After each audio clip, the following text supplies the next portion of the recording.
I'm only concentrating on the deaths because those are the most egregious and how it's impacting the highest impact that anyone can think of how to affect a family would be the loss of a loved one. The most traumatic effect of this whole illegal immigration issue. Absolutely. And I'm just going to go back to something that Russ always says. And he kind of said it just now. You have to try to stop this. If we all stop trying to prosecute murder, even if we stop one. One of the arguments they use... You do it the right way. I'm screwing it up. The left always use the argument, well, you can't deport fill-in-the-blank number of people. So, But it's so illogical, that argument, because so we can't catch every rapist either. Should we just tell the police, you know what, stop going after rapists, we can't get them all? No, but we that's can just enforce insanity. Laws, and we can implement E-Verify with strong fines for corporations who hire illegal aliens. But also, why are we giving illegal aliens benefits? We're not even taking care of our own veterans and the elderly who put into the system are their lives. So these are the things that we can do. And again, the result is the survival of our family and our country. We have to be able to have the basics for our families. I mean, my goodness, we're paying our taxes, and here are these guys up here and on the hill doing what? They live comfortably behind a high fence.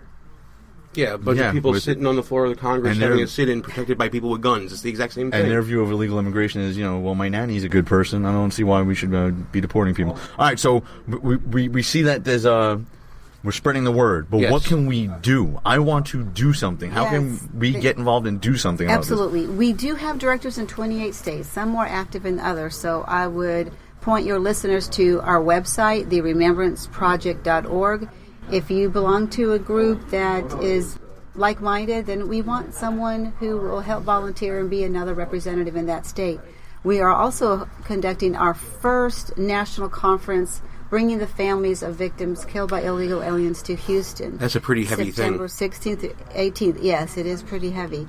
But it's an opportunity to unite and, be able for Julie to meet others as well and put our heads together. It'll be a workshop with some tools and things like that they can go back to their states. We'll have the state directors there so they can meet and work together, unite even more. But we also, you have Mr. Trump's hat on there, I want to say.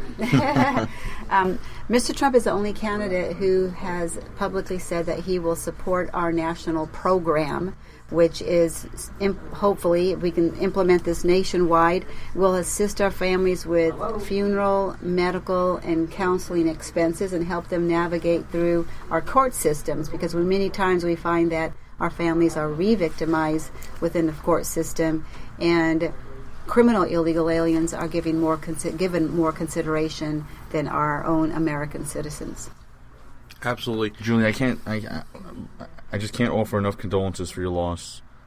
Unfettered illegal immigration, and even you could throw in legal immigration to some extent, it basically equates to a foreign invasion, and when our brothers and sisters and fellow Americans are being killed by these people, it's like an act of war in my eyes. This is just truly astonishing that this is going on. I think we need to give Julie the last word on this whole discussion that we're having.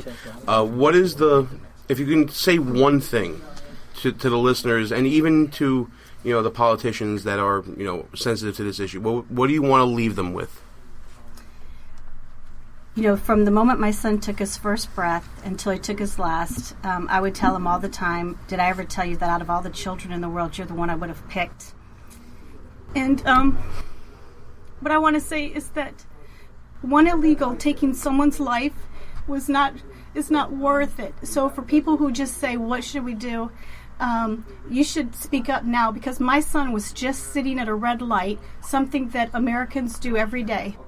And I have lost my legacy, and I have lost everything, and I hope your listeners are never in my position. So speak up now, and for the politicians, it can happen to you too. You're not immune. So thank you very much for letting me share my story. Oh no, listen, thank you so much. The show will be right back, but first, a word from Al Sharpton. Good evening, Rev.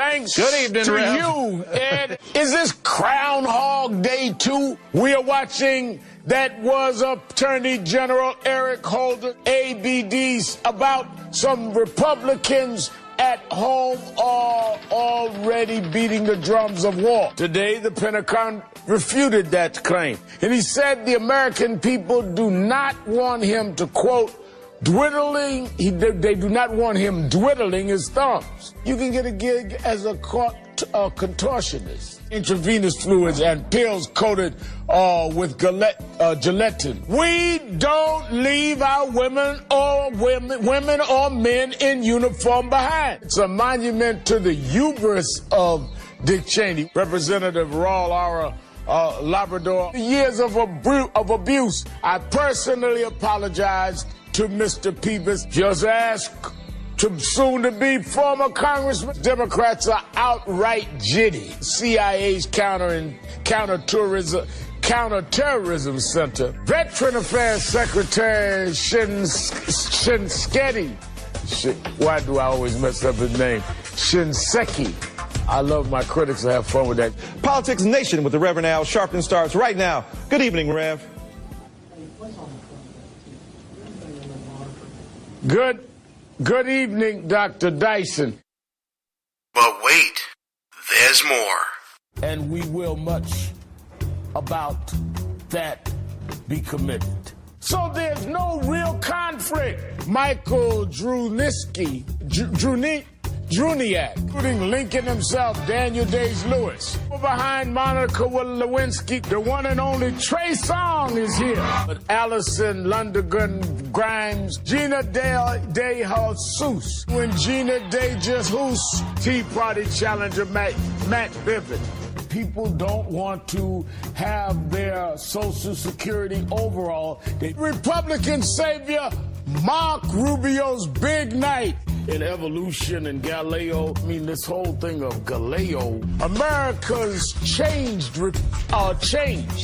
Unless IT and Skillets, President Putin doing something similar back in, it won't change this fundamental fact about the GOP. Just how absurd these attacks is. Nearly 6 months after the dangerous traffic jam, the Thai military says, my friend for many years, Ilyana Van Zandt. There's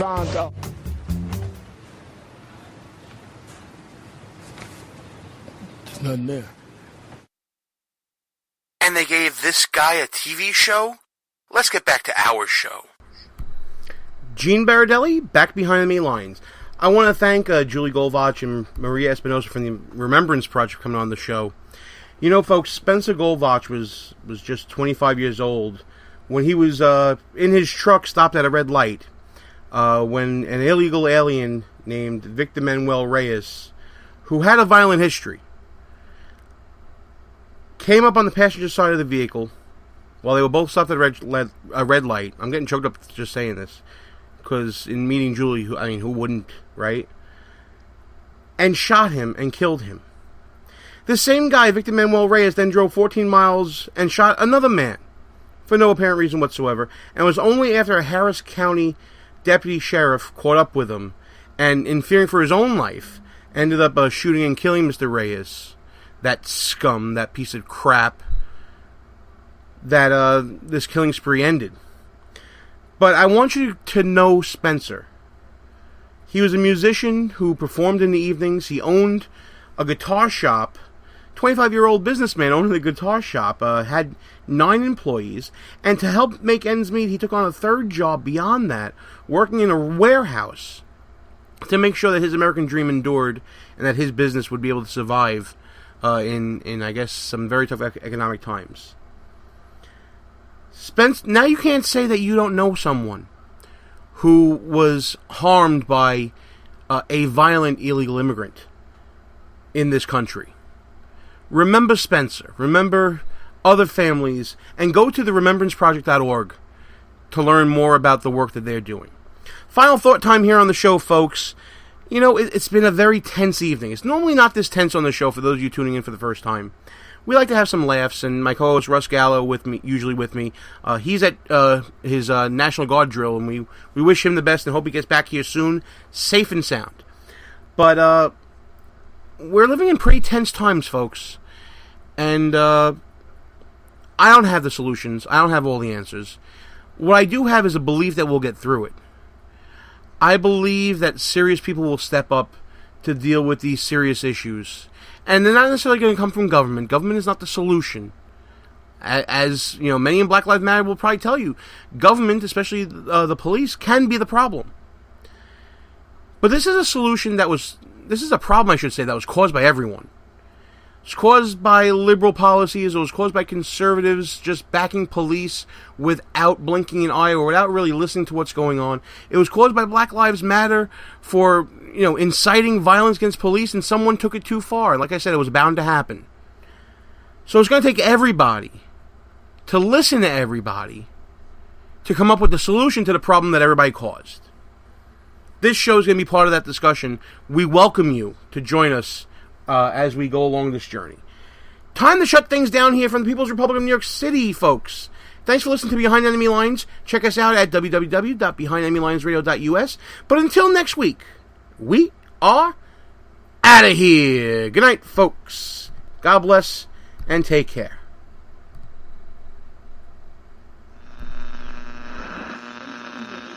Our position has been compromised. It's time to roll out. Report for debriefing at www.behindenemy-linesradio.us and look for regular communications via Facebook and Twitter at BEL_radio. You are the resistance. Behind Enemy Lines. A rock radio production. Copyright 2016. Back in 7 days. Out.